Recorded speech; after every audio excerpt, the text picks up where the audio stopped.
Imagine that you're getting ready to go to a party. You feel excited, but also nervous. And you've got this feeling in your stomach, almost like another heartbeat.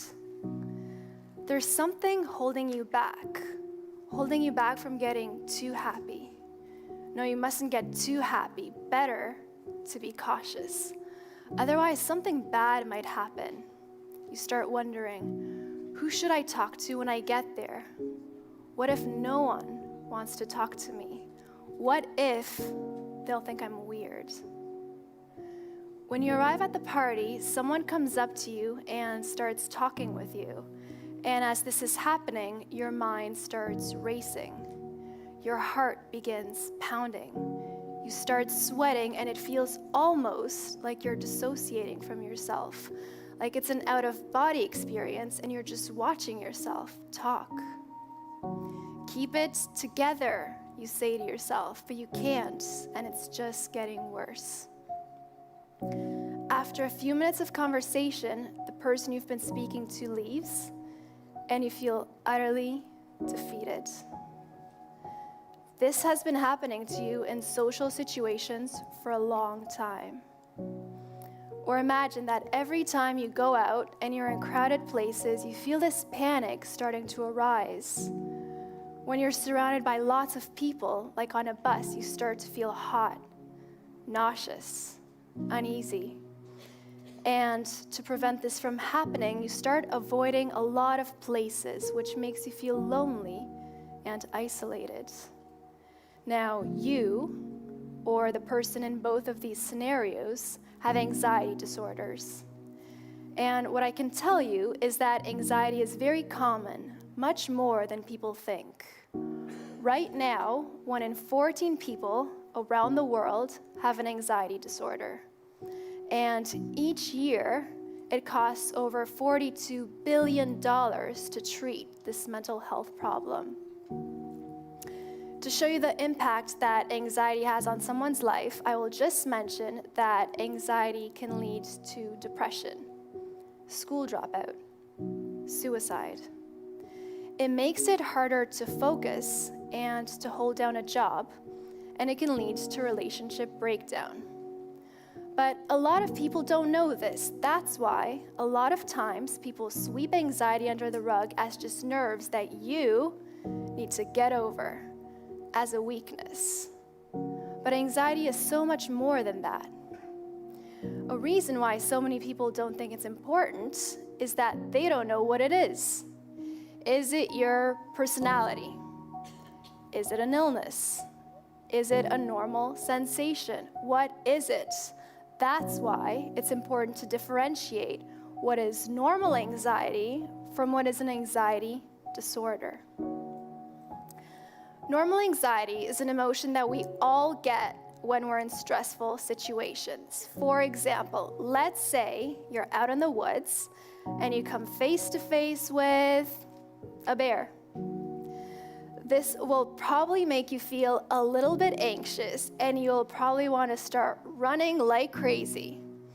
Now, this anxious feeling that you get is good because it protects you, it saves you, and it makes you want to hightail it out of there. Although maybe it's not such a good idea to start running when you see a bear. I really don't think you can outrun a bear.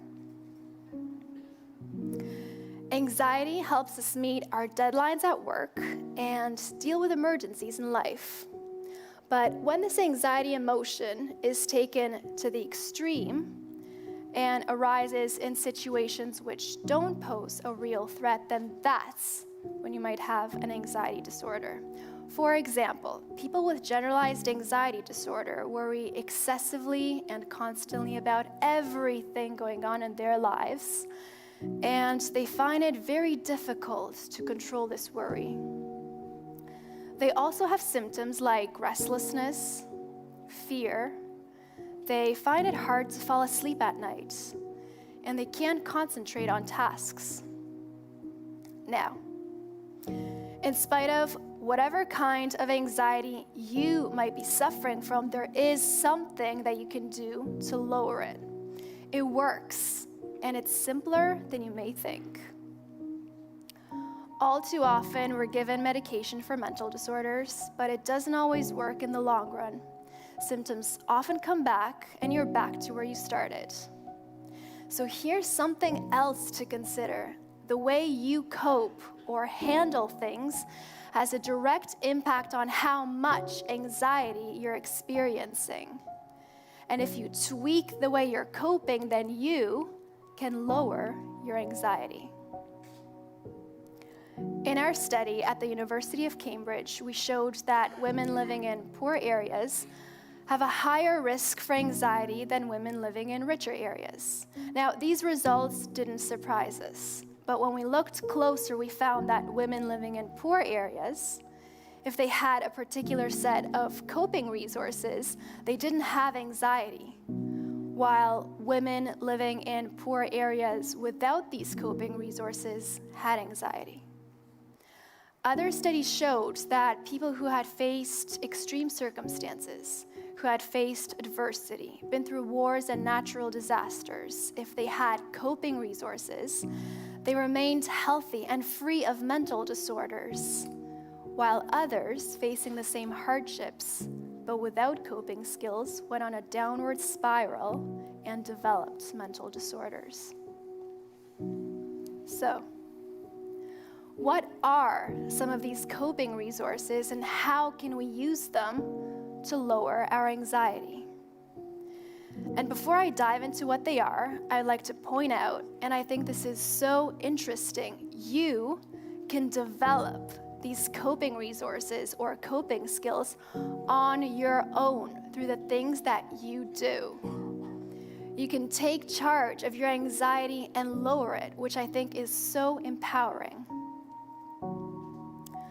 Today, I'll be talking about 3 coping resources, and the first one is feeling like you're in control of your life. People who feel like they're more in control of their life have better mental health. If you feel like you're lacking in control in life, then research shows that you should engage in experiences that give you greater control. I'll show you what I mean. Do you sometimes find that you put off starting something because you just don't feel ready enough?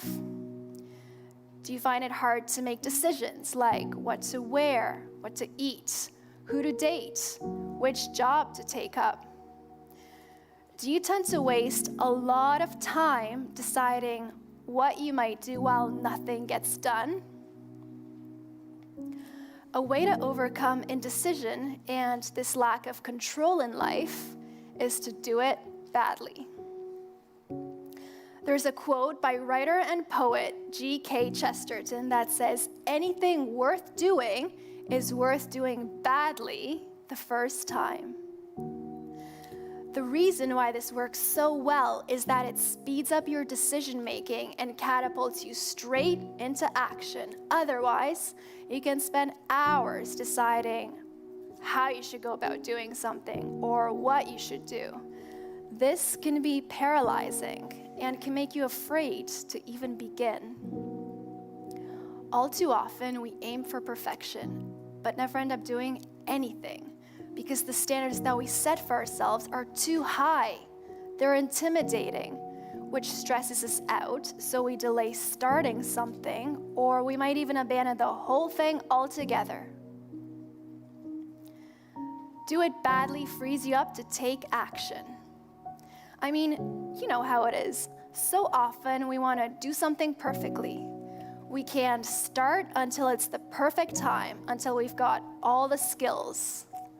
But this can be daunting and stressful. So why not just jump into it? Just do it however, without worrying if it's good or bad. This will make it that much easier to start something, and as you're doing it badly, to finish it. And when you look back, you'll realize more often than not that actually it's not that bad. A close friend of mine who has anxiety started using this motto, and this is what she said. When I started using this motto, my life transformed. I found that I could complete tasks in much shorter time periods than before. do it badly gave me wings to take risks, to try something differently, and to have way more fun during the whole process. It took the anxiety out of everything and replaced it with excitement. So, do it badly, and you can improve as you go along. I'd like to ask you to think about this. If you start using this motto today, how would your life change? The second coping strategy is to forgive yourself, and this is very powerful if you use it. People with anxiety think a lot about what they're doing wrong, their worries, and how bad they're feeling. Imagine if you had a friend who constantly pointed out everything that you're doing wrong and everything that was wrong with your life. You would probably want to get rid of this person right away, wouldn't you? Well, people with anxiety do this to themselves all day long. They're not kind to themselves. So maybe it's time to start being kinder with ourselves. Time to start supporting ourselves. And a way to do this is to forgive yourself for any mistakes you think you might have made just a few moments ago, to mistakes made in the past. If you had a panic attack and are embarrassed about it, forgive yourself. If you wanted to talk to someone but couldn't muster up the courage to do so, don't worry about it. Let it go. Forgive yourself for anything and everything, and this will give you greater compassion towards yourself. You can't begin to heal until you do this. And last, but not least, having a purpose and meaning in life is a very important coping mechanism. Whatever we do in life, whatever work we produce, however much money we make, we cannot be fully happy until we know that someone else needs us, that someone else depends on our accomplishments or on the love that we have to share. It's not that we need other people's good words to keep going in life, but if we don't do something with someone else in mind, then we're at much higher risk for poor mental health. The famous neurologist, Dr. Viktor Frankl, said, "For people who think there's nothing to live for and nothing more to expect from life, the question is getting these people to realize that life is still expecting something from them." Doing something with someone else in mind can carry you through the toughest times.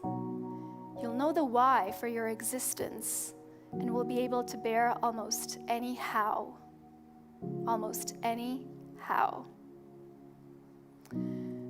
So, the question is, do you do at least one thing with someone else in mind? This could be volunteering, or it could be sharing this knowledge that you gained today with other people, especially those who need it most. And these are often the people who don't have money for therapy, and they're usually the ones with the highest rates of anxiety disorders. Give it to them, share it with others, because it can really improve your mental health. So, I would like to conclude with this. Another way that you can do something with someone else in mind is finishing work that might benefit future generations. Even if these people will never realize what you've done for them, it doesn't matter because you will know. And this will make you realize the uniqueness and importance of your life. Thank you.